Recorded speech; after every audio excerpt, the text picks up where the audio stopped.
Assalamualaikum warahmatullahi wabarakatuh.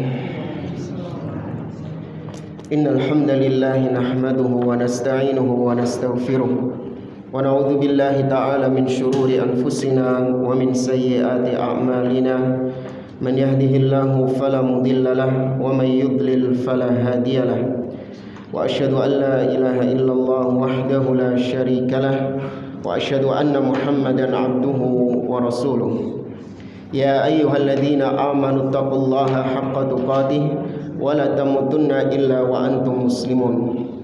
Ya ayyuhan nasu taqu rabbakumul ladzi khalaqakum min nafsin wahidah wa khalaqa minha zawjaha wa batha minhuma rijalan katsiran wa nisaa'a wattaqullaha alladzi tasaaluna bihi wal arham innallaha kana 'alaikum raqiba. Ya ayyuhalladzina amanu taqullaha wa qulu qawlan sadida yuslih lakum a'malakum wa yaghfir lakum dhunubakum wa may yuti'illaha wa rasulahu faqad faza fawzan 'azima. Amma ba'd. Fa inna asdaqal hadithi kitabullah wa khairal hadi hadi Muhammadin sallallahu alaihi wasallam wa syarral umuri muhdatsatuha wa kullu muhdatsatin bid'ah wa kullu bid'atin dhalalah wa kullu dhalalatin finnar. Ma'asyiral muslimin, ikhwani fillah, rahimani wa rahimakumullah. Alhamdulillah, segala puji bagi Allah Subhanahu wa taala yang melimpahkan kepada kita nikmat-nikmatnya sehingga di malam hari ini kita bisa dipertemukan oleh Allah Azza wa Jalla untuk kita mengkaji firman Allah Subhanahu wa taala dan sabda-sabda Nabi sallallahu alaihi wasallam. Di pertemuan malam hari ini adalah pertemuan perdana pembahasan kitab Al-Usulu As-Sittah. Ya, setelah pada pertemuan-pertemuan sebelumnya kita telah selesai mengkaji kitab Kasyfus Syubuhat yang dikarang oleh Syekhul Islam Muhammad bin Abdul Wahhab dengan syarah dari Syekh Muhammad bin Shalih Al-Utsaimin. Maka kita melanjutkan masih di kitabnya Syekh Muhammad bin Abdul Wahhab, yaitu Al-Usul As-Sittah. Kenapa kita mengkaji kitab Al-Usul As-Sittah, atau dalam artian kenapa kita beranjak dari kitabnya Syekh Muhammad bin Abdul Wahhab sekarang kitabnya Syekh Muhammad bin Abdul Wahhab lagi? Ya, alasan yang pertama karena itu satu paket sama bukunya ya. Jadi buku ini itu ada dua kitab. Yang pertama Kasyfus Syubuhat dan yang kedua Al-Usul As-Sittah. Ya, tanggung ini sudah ada yang beli kitab juga. Eman kalau nggak dibahas. Kemudian kata para ulama, kitab-kitab yang dikarang oleh Syekh Muhammad bin Abdul Wahhab itu memiliki tiga keistimewaan. Yang pertama adalah katsirul fawaid. Keistimewaan yang pertama adalah banyaknya faedah-faedah yang didapatkan dari kitab tersebut.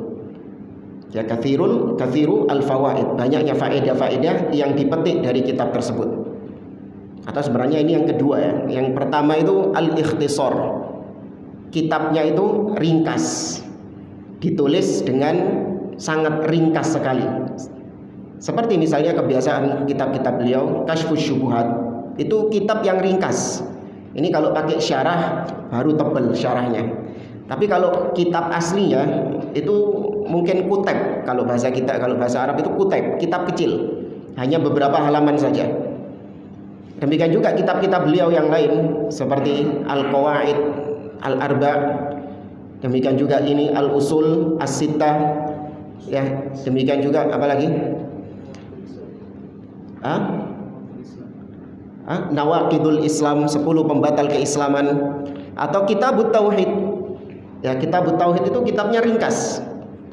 Beliau hanya membuat bab, kemudian ayat-ayat ditutup dengan masail atau faedah, selesai. Hanya ringkas kitabnya. Tapi yang kedua tadi, katsirul fawaid, meskipun ringkas kitabnya, tapi banyak faedah-faedah yang didapatkan di sana. Kemudian keistimewaan yang ketiga adalah suhulatul ibarah. Gaya bahasa beliau itu sangat ringan dan mudah dipahami. Kebiasaan Syekh Muhammad bin Abdul Wahhab menggunakan bahasa-bahasa yang ringan, nggak muluk-muluk. sehingga cocok untuk orang-orang awam seperti kita, atau mungkin bagi yang baru belajar bahasa Arab. Nah itu kalau ingin melatih bahasa, itu baca kitabnya Syekh Muhammad bin Abdul Wahab, karena bahasanya itu ringan, mudah dipahami. Al-Ushulus Sittah termasuk di antara kitab yang ditulis oleh Syekh Muhammad bin Abdul Wahab, yang berarti 6 landasan. Beliau punya kitab lain juga yang berjudul Al-Usul Ats-Tsalatsa, 3 landasan. Di sini kata para ulama, bukan berarti beliau membatasi landasan Islam itu cuma 3 atau cuma 6 atau yang semisal dengannya. Tidak. Tapi di sini dibatasi hanya dalam rangka untuk ihtimam, agar kita lebih menaruh perhatian terhadap 6 usul ini, 6 landasan ini. Sebenarnya banyak landasan-landasan yang lain, tapi beliau ingin memfokuskan ke 6 landasan ini. Nah, itu mirip dengan sabda Nabi SAW. Beliau mengatakan, ijtanibu as-sab'al mubiqat.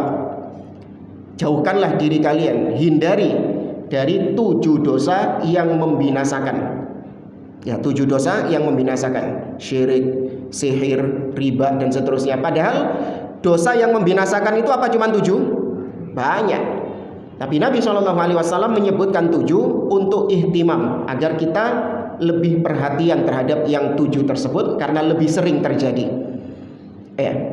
Ini Al-Usul As-Sittah. Kemudian Al-Usul Sittah, kalau secara ringkasnya 6 landasan yang akan dibahas di dalam kitab ini. Yang pertama adalah fit tauhid. Landasan pertama adalah berkaitan dengan at-tauhid. Kemudian yang kedua, fit tibai as-sunnah, yaitu dalam pembahasan tentang wajibnya mengikuti sunnah, ya, wajibnya bersatu di atas sunnah.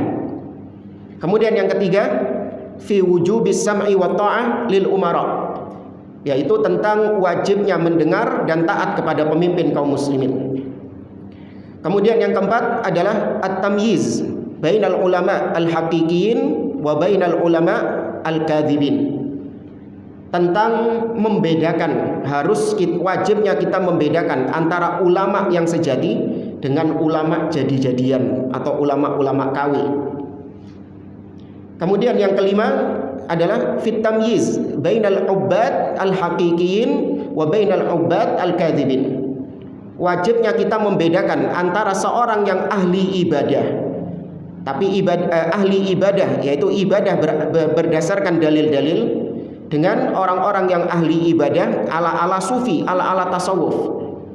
Dan dibahas juga di situ nanti tentang siapakah wali Allah Subhanahu wa taala. Ya, tentang wali Allah, poin yang kelima itu, landasan yang kelima. Nah, baru landasan yang keenam adalah tentang raddu syubuhat, ar-raddu ala inhilaki, ar-raddu ala syubuhat, ar-raddu ala inhilaki babi al-ijtihad, yaitu bantahan terhadap sebagian orang yang mengatakan bahwa pintu ijtihad itu telah ditutup. Ya, di zaman sekarang sudah nggak ada lagi ijtihad katanya. Nah, itu dibantah di poin atau landasan yang keenam. Baik jamaah rahimani wa rahimakumullah, langsung saja kita masuk di muqaddimah. Qala al-muallif Syekhul Islam rahimahullah. Berkata penulis di sini Syekhul Islam Muhammad bin Abdul Wahab rahimahullahu taala. Bismillahirrahmanirrahim.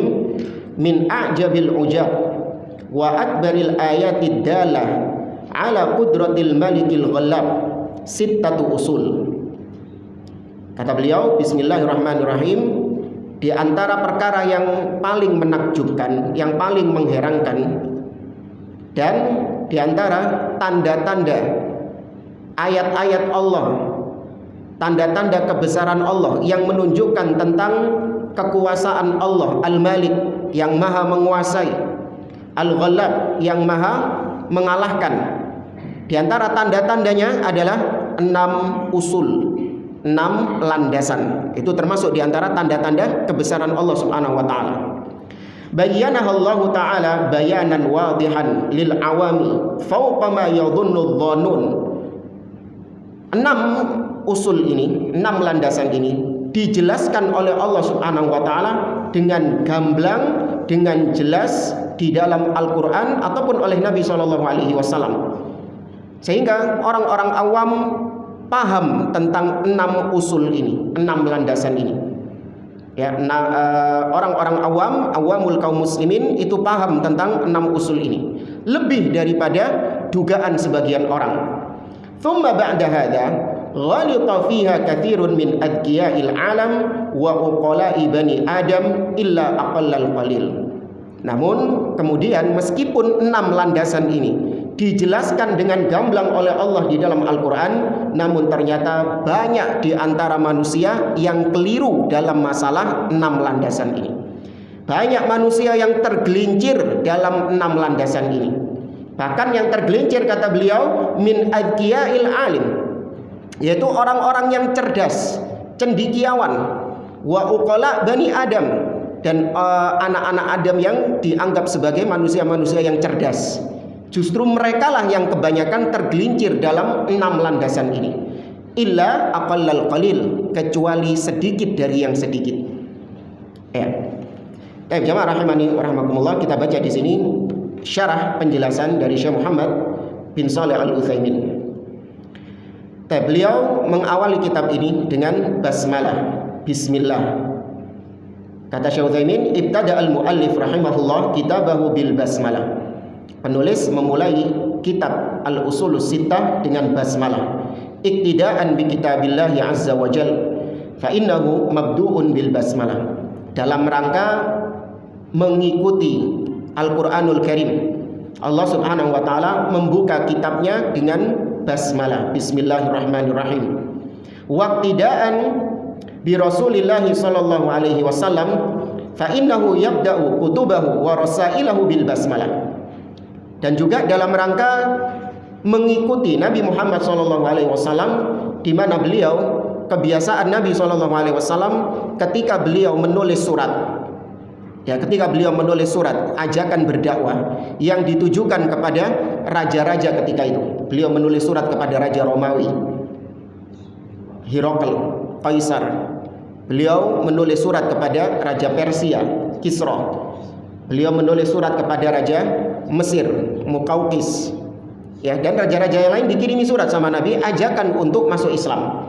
Nah, surat tersebut diawali dengan basmalah, bismillahirrahmanirrahim, min Muhammadin Rasulillah ila Herakl azimir Rum, dari Muhammad sang utusan Allah kepada Heraklius pembesar Romawi.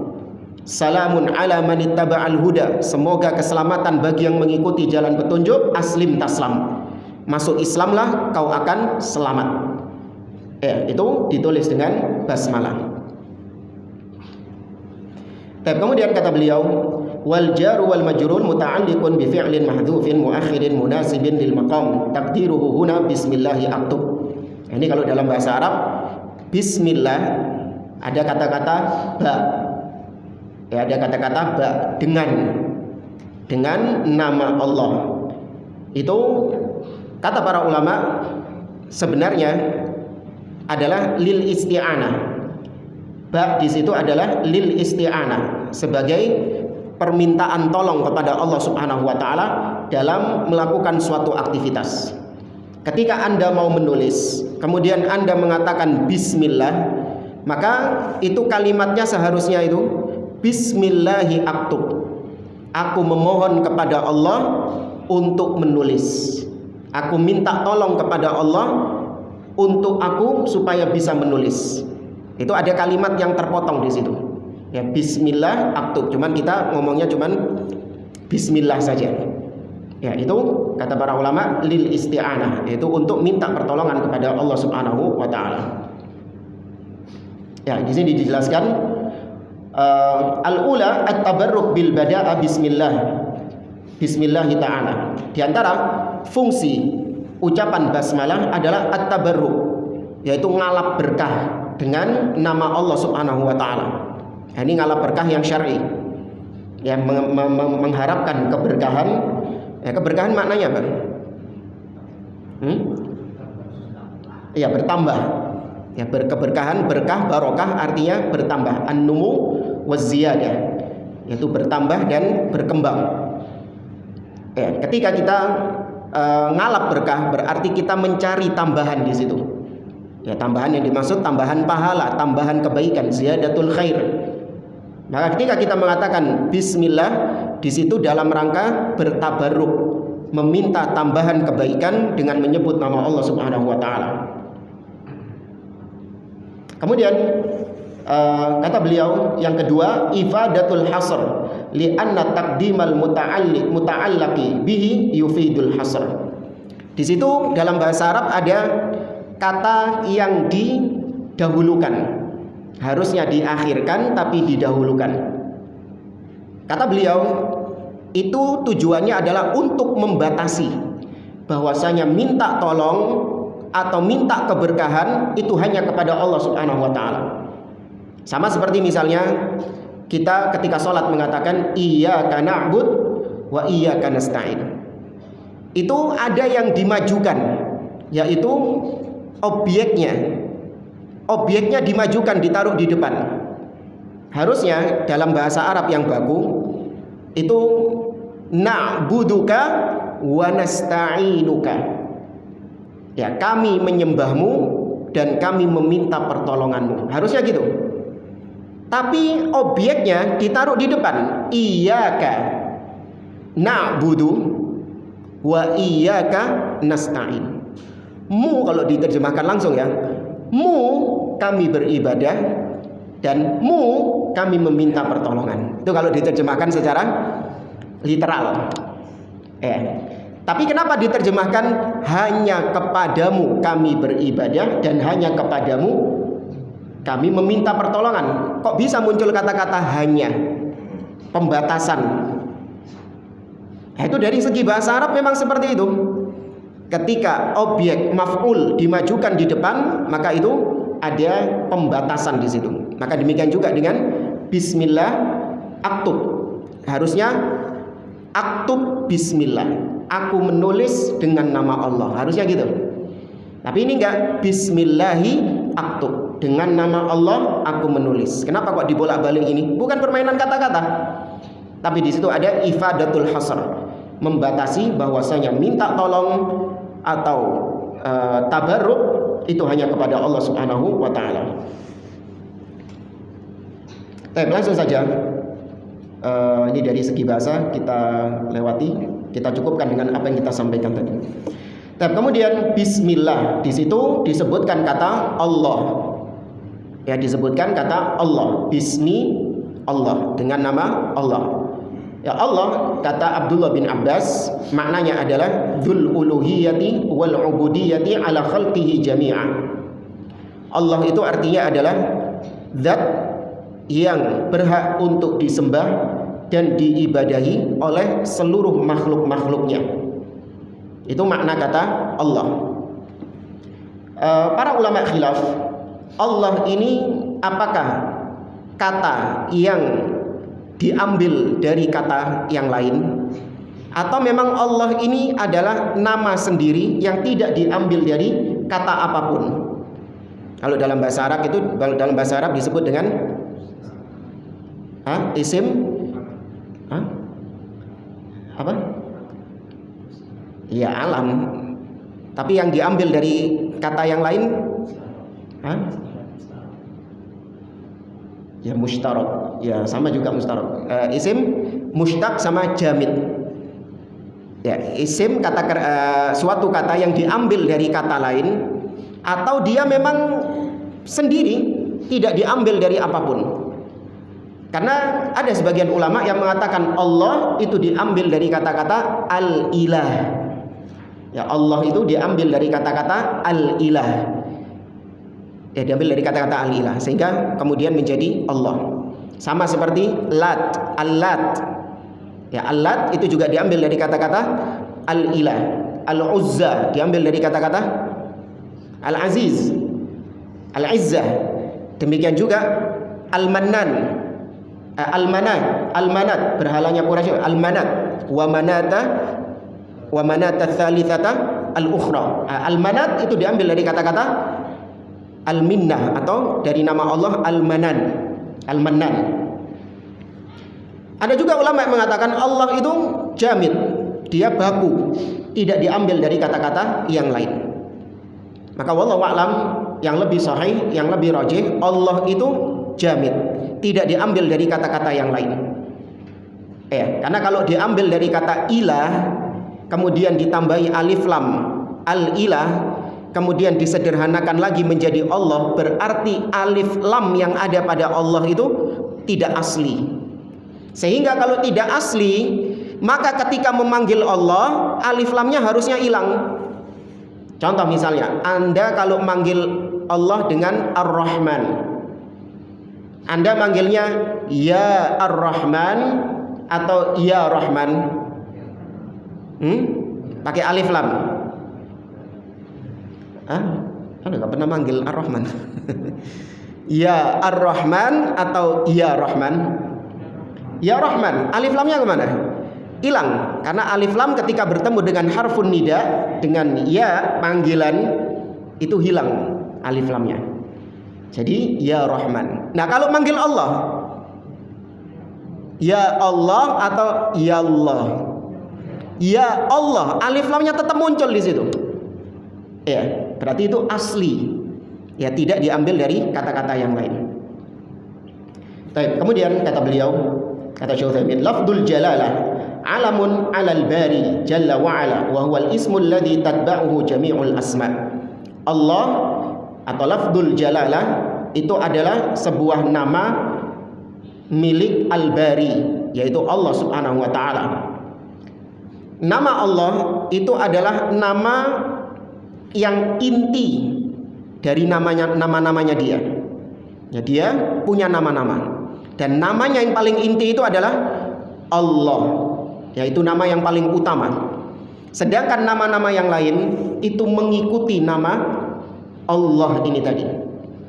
Hatta innahu fi qaulihi ta'ala, sampai dalam firman Allah di dalam surah Ibrahim, Allah mengatakan, kitabun anzalnahu ilaika litukhrijan nasa minadh dhulumati ilan nuri biidzni rabbihim ila siratil azizil hamid Allahil ladzi lahu ma fis samawati wa ma fil ard. Perhatikan di akhir ayat yang pertama itu, ila siratil aziz al hamid. Al aziz al hamid itu nama siapa? Allah. Kemudian baru setelahnya Allahil ladzi. Harusnya Allah ditaruh di depannya, baru Al-Aziz Al-Hamid. Tapi ini Allah ditaruh di belakang. Didisikkan didisik apa disik? Al-Aziz sama Al-Hamid, baru kemudian Allah. Kata beliau di ayat ini, la naqulu inna lafdzal jalalati Allah sifatun. Kita tidak boleh mengatakan Allah yang ditaruh belakang itu adalah sifat bagi Al-Aziz dan bagi Al-Hamid. Enggak. Akan tetapi bal naqul hiya atfu bayanin. Tapi kita katakan itu adalah ataf. Ataf ini menyambung. Ataf ini adalah nyambung, sambungan dari ayat sebelumnya, bukan sifat. Ini repot kalau enggak ditulis. Itu sambungan dari ayat sebelumnya, bukan sifat. Atau gini saja, mestinya disebutkan dulu ayat-ayat yang Allahnya taruh depan. Seperti dalam ayat kursi, Allahu la ilaha illa huwa al-hayyu al-qayyum. Nama Allah al-hayyu dan al-qayyum. Ditaruh di depannya atau belakangnya Allah? Belakangnya. Yang disebut pertama kali apa dulu tadi? Allah. Terus yang lebih jelas lagi, yang lebih banyak lagi, itu akhir surah Al-Hasyr. Di akhir surah Al-Hasyr itu banyak disebutkan Al-Asma'ul Husna. Allah mengatakan, huwallahu alladzi la ilaha illahu alimul ghaibi wasyahadah huwar rahmanur rahim. Disebutkan Allah dulu, baru kemudian Ar-Rahman Ar-Rahim. Huwallahu alladzi la ilaha illahu al-malikul quddusus salamul mu'minul muhaiminul azizul jabbarul mutakabbir subhanallahi amma yusyrikun. Wallahul khaliqul bari'ul musawwir lahul asmaul husna, dan seterusnya. Berapa tadi yang disebut? Banyak. Semua nama-nama itu mengikuti nama Allah. Allah disik yang ditaruh di depan. Kebanyakan gitu ayat-ayat yang menyebutkan tentang nama Allah pasti biasanya didahului dengan Allah. Nah, surat Ibrahim ini aneh. Allahnya taruh belakang. Ya, Allahnya ditaruh belakang. Disebutkan ila sirati al-aziz al-hamid. Baru kemudian Allahilladzi, baru Allah. Maka nggak boleh dikatakan Allah ini mengikuti al-aziz dan al-hamid, enggak. Tapi Allah di sini adalah atfu bayan, yaitu menyambung ayat sebelumnya, dalam artian ini kalimat yang baru. Ya, menyambung, tapi ini kalimat yang baru. Tidak dikatakan itu sifat. Nah, kata beliau, li alla yakuna lafdzul jalalah tabi'iyatan na'at lil man'ud, sehingga kita tidak mengatakan Allah itu adalah sifat bagi nama yang lain. Ya, kalau Ar-Rahman ya itu sifat. Bismillahi Ar-Rahman Ar-Rahim. Tuh, Ar-Rahman sama Ar-Rahim ini sifat bagi Allah. Allahnya taruh depan. Ya, tapi kalau dibalik, Bismillahirrahmanirrahim Allah. Ya, kalau kita balik seperti itu, Bismillahirrahmanirrahim Allah. Allahnya taruh belakang. Maka nggak boleh dikatakan Allah itu mengikuti Ar-Rahman dan Ar-Rahim, enggak. Tapi di situ penjelas. Dengan nama Ar-Rahman dan Ar-Rahim, yaitu Allah. Nah, gitu nerjemahinnya, paham? Ya, dengan nama Ar-Rahman dan Ar-Rahim, yaitu Allah. Nah, sebagai ataf kalau dalam bahasa Arab. Baik. Walihada qala al-ulama a'raful ma'arif lafdu Allahi li'annahu la yadullu ala ahadin siwallahi azza wa jalla. Ya, di antara keistimewaan lafal Allah, yaitu Allah itu tidaklah menunjukkan kepada sesuatu apapun kecuali Dia sendiri. Ya, ketika disebutkan Allah, maka tidak tertuju kepada siapapun kecuali Dia, kecuali Allah Subhanahu wa taala. Di antara nama-nama Allah itu ada yang boleh berserikat, makhluk boleh menggunakan nama Allah itu. Tapi dengan keyakinan bahwa kandungannya itu berbeda dengan kandungan nama Allah. Contoh misalnya Aziz. Ya, Aziz. Aziz itu boleh nggak seorang pakai nama Aziz? Tok. Nggak pakai Abdul. Hah? Kenapa kok boleh? Aziz kan nama Allah. Dipakai sama makhluk Aziz. Boleh apa enggak? Boleh. Ya, bahkan Allah Subhanahu wa taala menjuluki, mensifati nabinya sallallahu alaihi wasallam dengan Aziz, dengan Rauf, dengan Rahim. Seperti di akhir surah At-Taubah, Allah mengatakan laqad ja'akum rasulun min anfusikum azizun 'alaihi ma 'anittum harisun 'alaikum bil mu'minina raufun rahimun. Ada berapa nama Allah di situ? 3. Tapi konteksnya berbicara tentang Rasulullah SAW. Ya, bahkan jangankan Rasulullah, manusia pada umumnya itu juga disebut oleh Allah dengan sebagian nama-namanya. Misalnya dalam surah An-Nisa, di antara nama Allah adalah Sami'an Basira. Ya, di antara nama Allah adalah Sami' dan Basir, Maha mendengar lagi Maha melihat. Seperti Allah mengatakan misalnya, innallaha ni'ma ya'idhukum bih innallaha kana sami'an basira. Sesungguhnya Allah itu Maha Sami', mendengar, dan Maha melihat, basira. Ternyata Sami' sama Basir juga disebutkan bagi manusia. Yaitu dalam surah Al-Insan Allah mengatakan hal ata 'alal insani hinun minad dahri lam yakun syai'an madhkura inna khalaqnal insana min nutfatin amsyad nabtalihi faja'alnahu sami'an basira. Juga manusia juga disebut sami'an basira, persis seperti Allah menyebut innallaha ni'ma ya'idhukum bih innallaha kana sami'an basira. Maka boleh sebagian, enggak semua, sebagian nama-nama Allah boleh disematkan kepada makhluk, namun harus diyakini kandungannya berbeda dengan nama Allah Subhanahu wa taala. Benar, manusia namanya juga Sami', Manusia juga dinamai basir, tapi kandungan dari sami' dan basir yang ada pada manusia berbeda dengan sami' dan basir yang ada pada Allah Subhanahu wa taala. Demikian juga Aziz, Rauf, Rahim yang disematkan kepada Nabi Muhammad SAW itu juga harus diyakini berbeda dengan Allah Subhanahu wa taala. Tapi ada nama-nama Allah yang khusus bagi Allah Subhanahu wa taala, blas gak oleh digawe ambek siapapun. Hatta cuman namanya tok nggak boleh. Apa contohnya? Allah. Nggak boleh, Ustaz, anak punya anak tak jenengi Allah. Jeneng tok. Ya, tapi kandungannya berbeda sama Allah Subhanahu wa taala, nggak oleh. Karena itu khusus bagi Allah Subhanahu wa taala. Kemudian juga Ar-Rahman. Ya, Ar-Rahman tidak boleh seorang menamai Ar-Rahman berdiri sendiri. Ya, nggak boleh.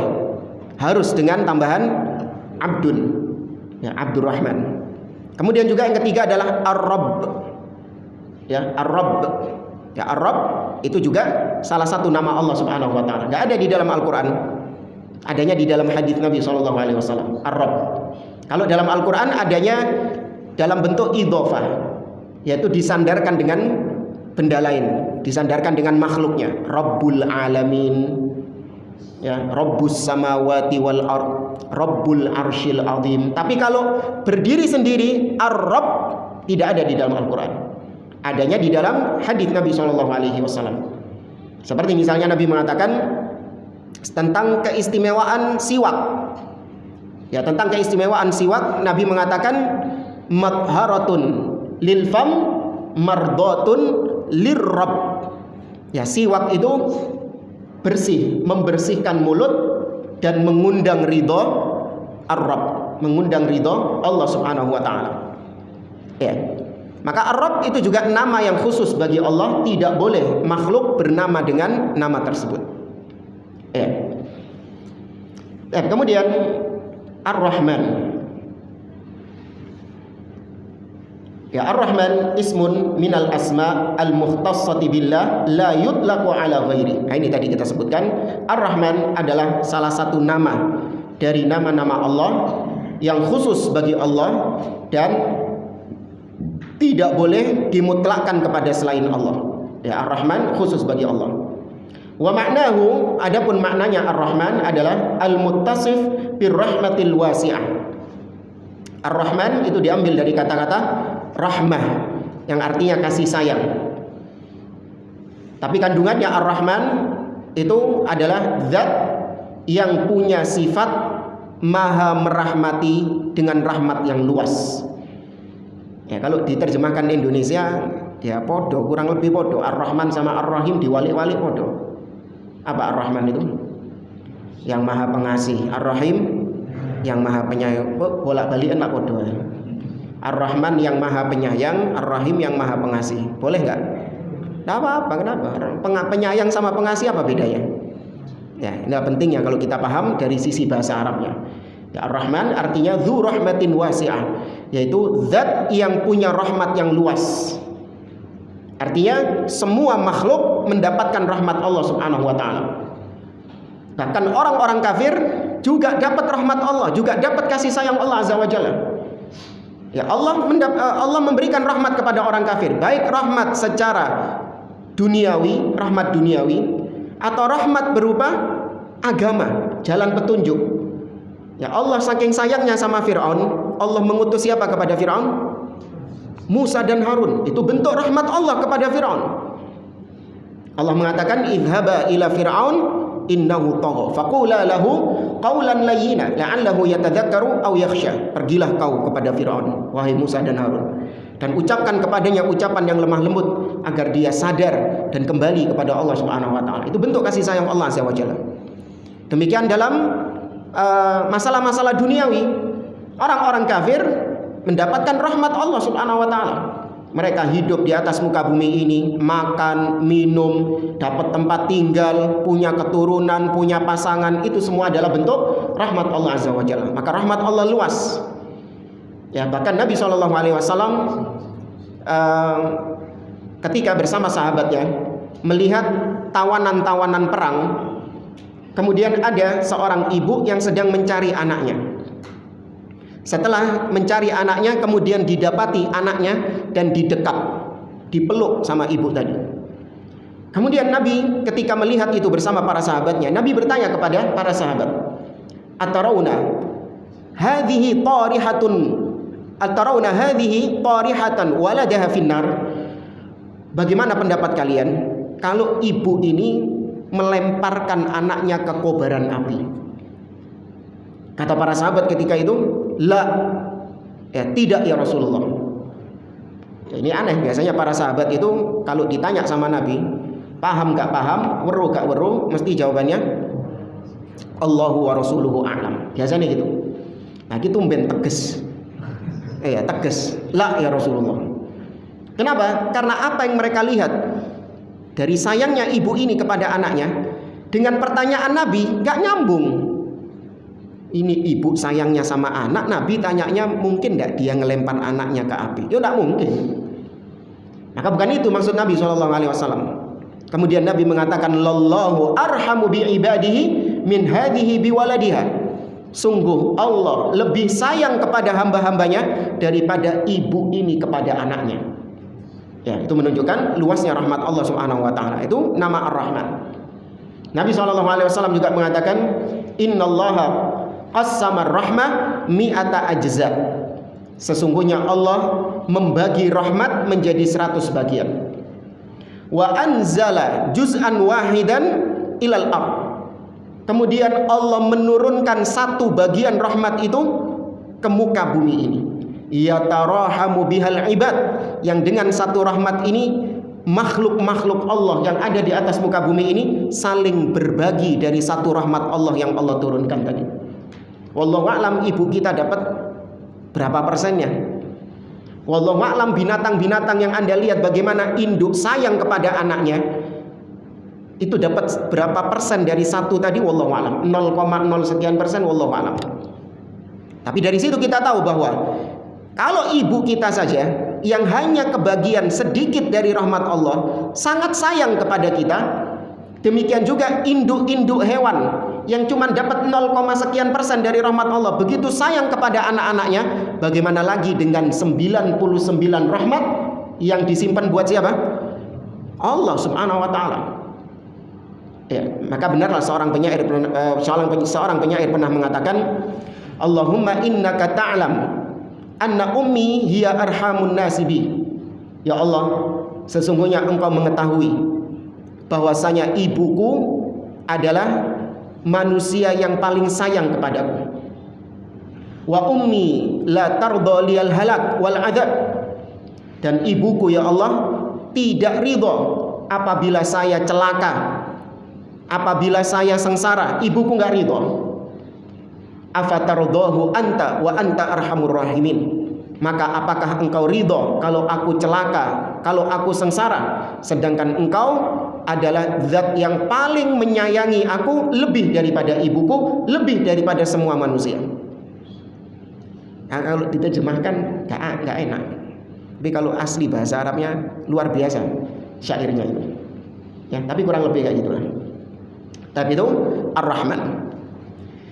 Kemudian Ar-Rahim, kata beliau, Ar-Rahim ismun yutlaqu 'ala Allah azza wa jalla wa 'ala ghairihi. Nah, ini beda sama Ar-Rahim, Ar-Rahman.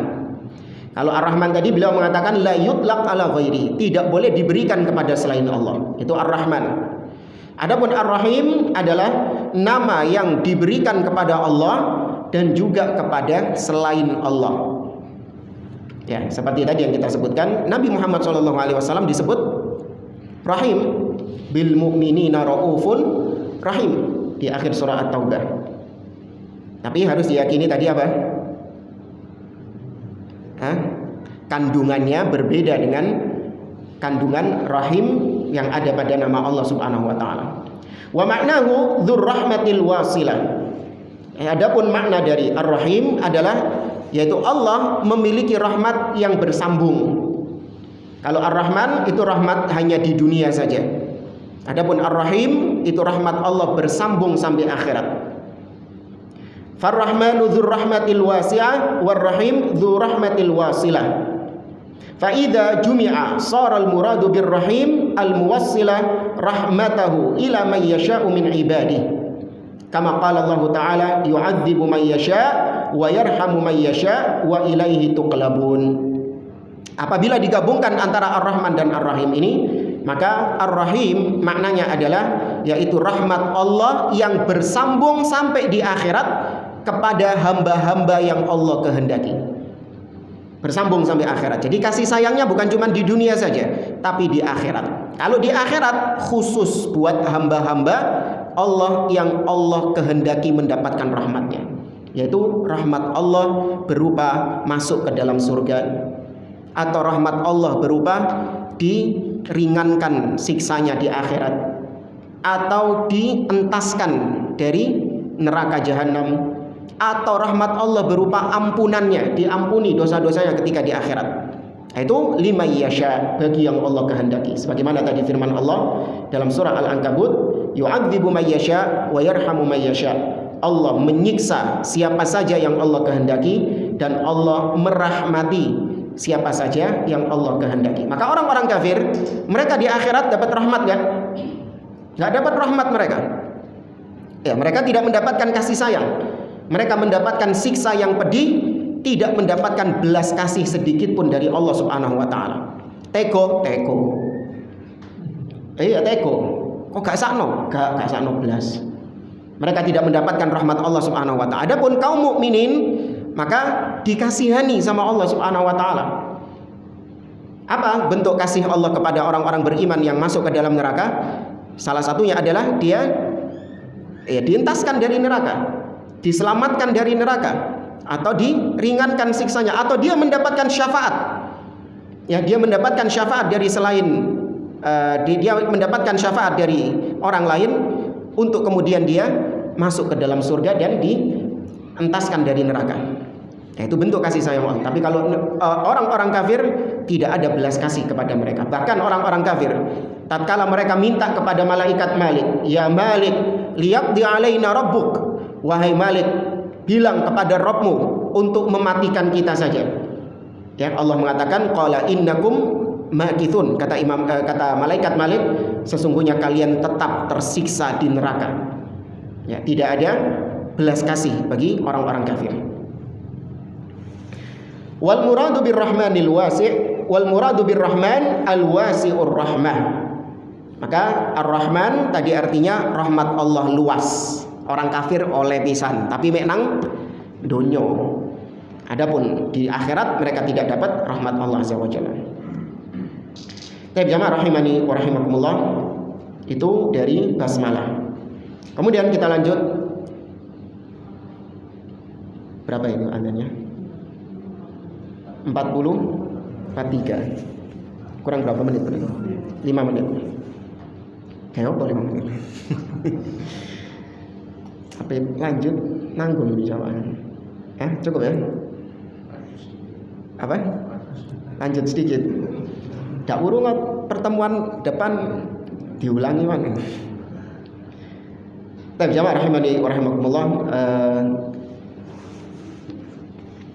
kita di pembahasan al-usul sittah ini insyaallah kita akan menggunakan 2 syarah, tapi secara ringkas kita ambilkan nanti syarah yang kedua dari syarah usul sittah oleh Syekh Abdul Aziz Ar-Rayis hafizahullah taala.